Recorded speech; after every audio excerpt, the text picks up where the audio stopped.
Hey, welcome to Outsmart Your Guitar. Glad you could join us. Today in rhythm guitar, we're going to focus on rhythm parts. You've written a rhythm part. You know, it's pretty typical major and minor chords. Is there any way to make it sound more, better? Of course there is. And that's what we're going to focus on today, improving your rhythm parts. Let's just get right to it. And be sure to like and subscribe to Outsmart Your Guitar along the way.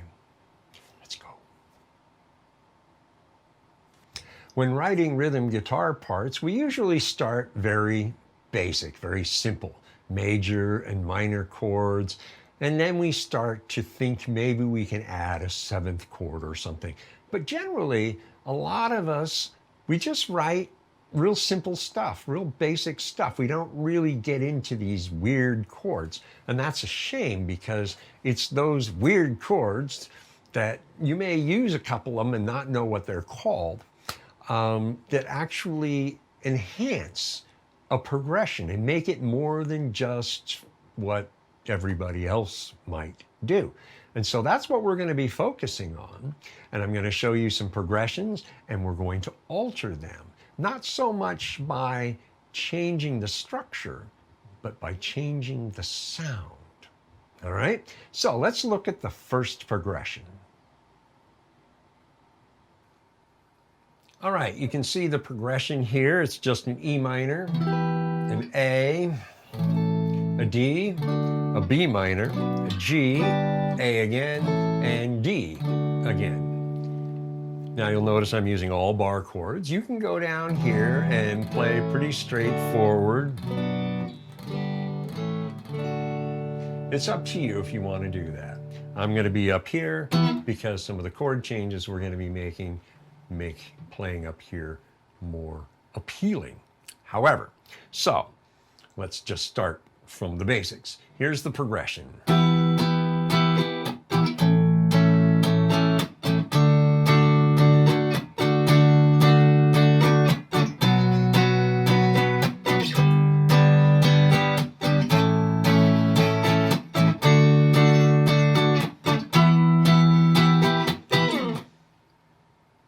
Pretty straightforward, pretty easy, straight up and down, strumming with one mute on 4 in each measure.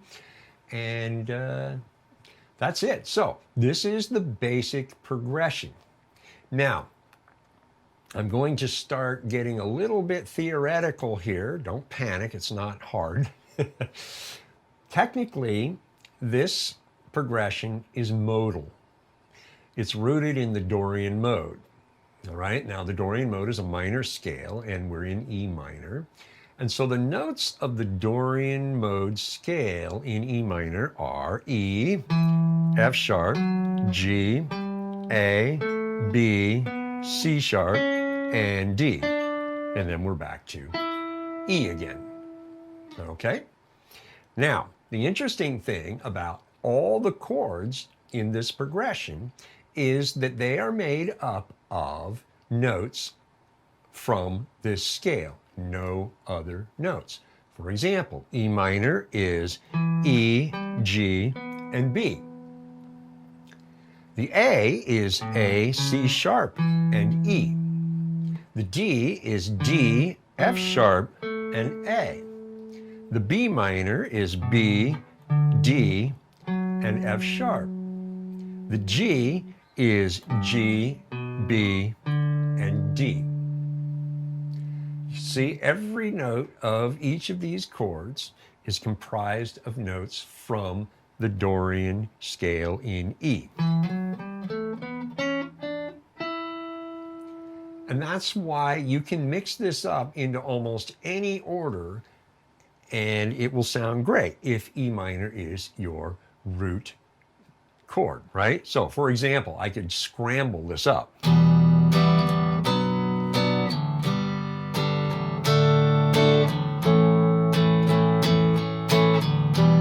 Right? It'll sound good. I can keep going.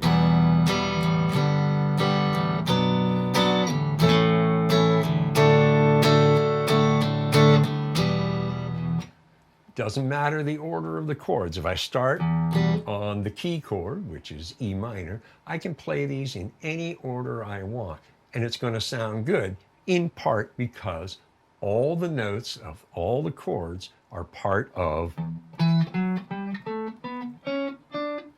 this scale. Okay? Just a little extra information for you, because it does matter to a certain extent as we move forward and start altering things. So let's start altering things. Just want to bounce in here for a moment to remind you, down in the description, there is a link to patreon.com/outsmart your guitar. Go on over there, become a patron by subscribing, and you will unlock access to lessons that are not featured here, expanded versions of some of the lessons that are featured here, and you'll be able to access all the written material for our lessons. All right? Sound good? Do it. Okay, let's get back to it. The first thing you'll notice is the E minor is now an E minor 7. So we take the E minor, remove the little finger off the second E, and now we'll be playing the D right here at the 7th fret on the 3rd string. It's still part of the scale. It is the flat 7 of the scale and the flat 7 of the E minor chord, so making it an E minor 7. Then we go to A and D. Now the B minor, we're going to move where we play it down here from here, and that's to purpose, which you'll see in a moment. So there's our B minor. Now, the next chord is a G major 7. These three notes remain. What we're going to do is move from the B on the 2nd fret of the 5th string to the G on the 3rd fret of the 6th string. And we're going to slightly arch this so that you mute the 5th and the 1st string and play only the 4 notes you're actually fretting. So you go from B minor to G major 7. For some of you, this is a new chord. Pretty cool, huh? Then we go to the A and the D, and then we're back to the E minor 7. All right? So we got 2 changes, E minor 7 and G major 7. And that creates a pretty interesting dynamic sonically, right? Here's what it'll sound like.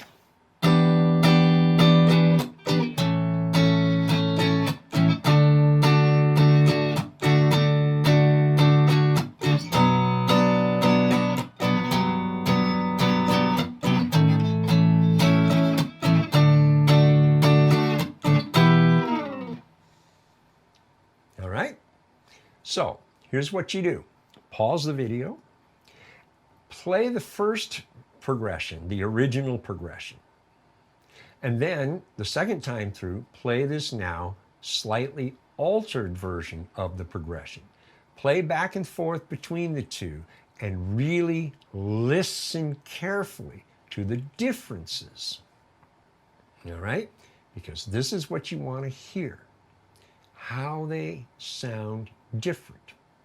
The cool thing here is with the E minor 7 and the G major 7 added in, you now have extra sonic information that you can use if you're going to sing a vocal line in creating a melody. And if you're going to be creating a guitar solo, you now have a little extra information that will alter the way you play over those chords at that point in the progression. And that's the idea, to help enhance or alter and improve the sound of the progression. All right, after you've done this for a few minutes, go ahead and press play. All right, let me explain just a touch about what we're doing here. When you're playing a given chord, in this case the E minor and the G, you are able to substitute You've heard that term before, chord substitution, right? Well, that's what we're doing here in a sense, but we're doing the most simplified version of chord substitution. We're staying with the family E minor, and we're just changing the version of the minor chord. We're playing an E minor in the original. Now we've gone to playing an E minor 7 in its place to give it a little bit more air and, in this case, a little more ponderous sound rather than a more focused sound. And with the G major 7 versus the G, again, we're giving it a little bit richer major sound by playing the major 7 over just the straight major. We're adding that fourth note, the natural 7. So 1, 3, 5, 7, right? And that gives you extra major information in the G major 7. So we're playing another part of the major family in the G chord, going from just a straight G major to a G major 7. Again, this is the simplest form of chord substitution, and it's really cool because you don't have to know all this other stuff, because chord substitution can be a very tricky subject, and it takes time to really understand how to employ that. But here, you're staying with an E minor, you're just changing which version of the E minor. And you're staying with the G major, you're just changing which version of the G major you're choosing to play. Okay? So let's just keep going. As you look at the progression, you can see I've altered the chords quite a bit and even added a few chords in to further enhance the sound of this progression. The result is that it's more jazzy sounding than the original progression. This just gives you an idea of how far you can actually take things if you so desire. Let me play through this and then we'll break it down and I'll show you what we've done.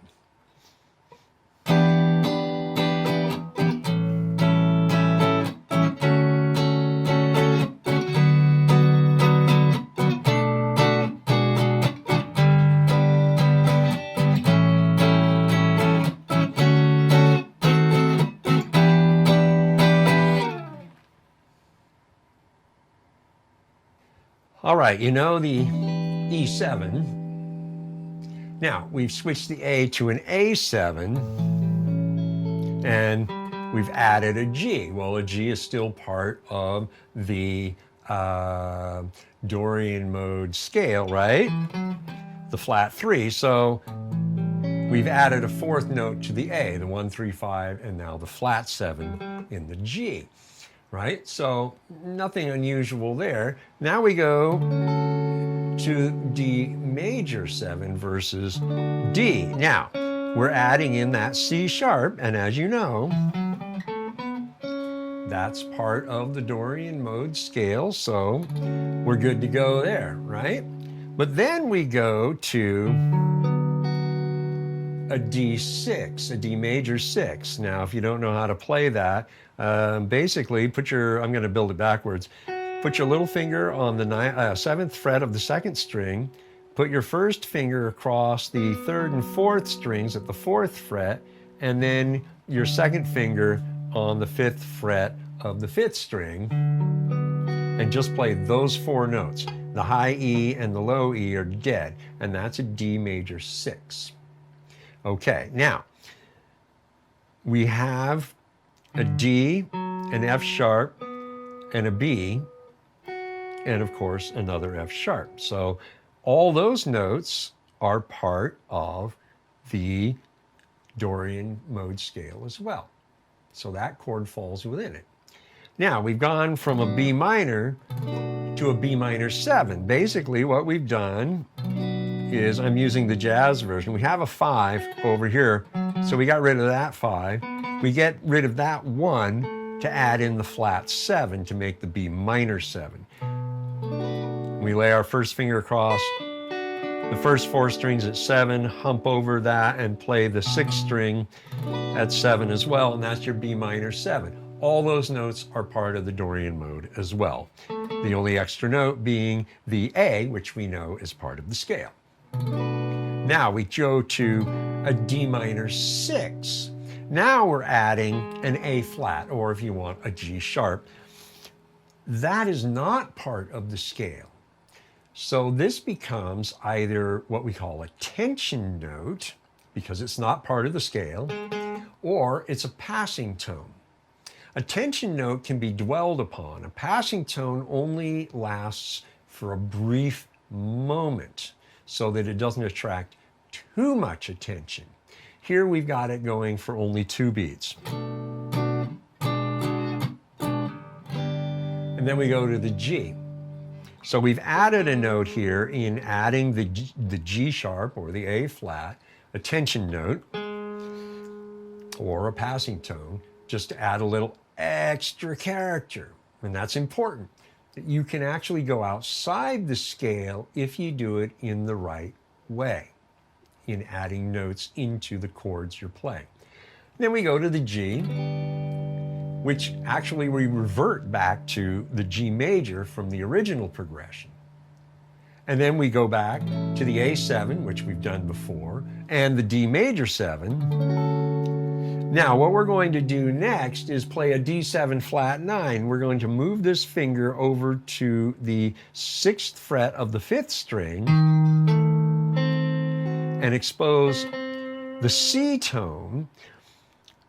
And we're going to also add the E flat tone or the D sharp tone. So we're adding 2 notes here that are not part of the scale. So a D7 flat 9 is also called a D sharp diminished 7, a very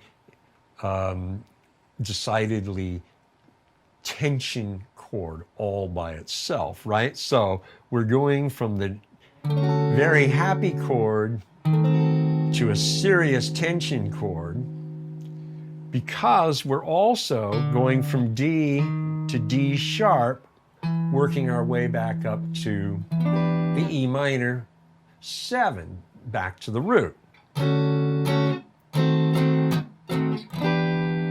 So we have a walking bass line, if you will, and a little chromaticism as well.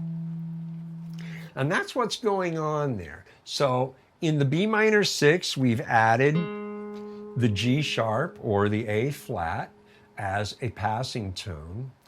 And in the D7 flat 9, we've added the, whoops, I'm on the wrong fret.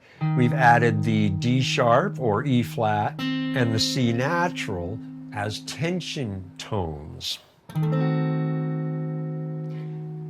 to enhance resolving back to the E minor 7, which itself technically is a tension chord, but because it's a minor 7, it tends to be a little less tension related than the chord that precedes it, in this case, the D7 flat 9, or if you want to call it the D sharp diminished 7. All right? I hope that makes sense. But predominantly, most of the added stuff we've done relies on these 7 notes. We've only added this note and these notes to help create and heighten the excitement in the progression. All right, so pause and go ahead and give this a try. Again, what you want to do is play the original progression and then play this progression. You can also play the original progression, the second progression, and this progression in a row, and then back to the original, and then to the second progression, to the third progression, and so forth. Back and forth between all 3 to hear the differences. All right? And again, if you're singing over this, this gives you a whole lot of extra information where you can really alter the melody to be a lot more interesting than it could be otherwise. And if you're going to solo over this, again, more information here gives you more notes to use and more ideas on how to construct a solo. Okay, there you go. And when you're ready, press play. But do that only after you spent 10, 15 minutes on this to really dig into this whole thing, okay? And have fun with it. All right, I hope you had some fun here because this is just the beginning. In the next part that follows, part 2, we will continue doing this and breaking things down. The idea here is to help you understand the importance of knowing a lot of chords. And then the other aspect of it is being able to take a simple idea and flesh it out, looking for potentials. Now, I'll often start with something really simple and I'll add things to it and make it more complicated. Not because I want it to be complicated. I want to explore all the possibilities. I usually end up somewhere in the middle. Sometimes I go right back to the original progression because, you know, that simple thing is really much better. But then oftentimes when I've altered just a couple of things, that really is where I want it to be because that creates the sound that gives me the greatest potential. A lot of times going to the extreme and really altering doesn't give you the greatest potential. It actually confuses things. But there are other times where that extreme is exactly what you're looking for because you want all of that, right? It's good to be able to have those options. And that's what this particular series is all about, is showing you how you can take a progression and do things to it and give yourself the options of playing simple or complex or somewhere in the middle. And that requires understanding chords better, of course. All right. I'll see you in the next installment. Until then, take care.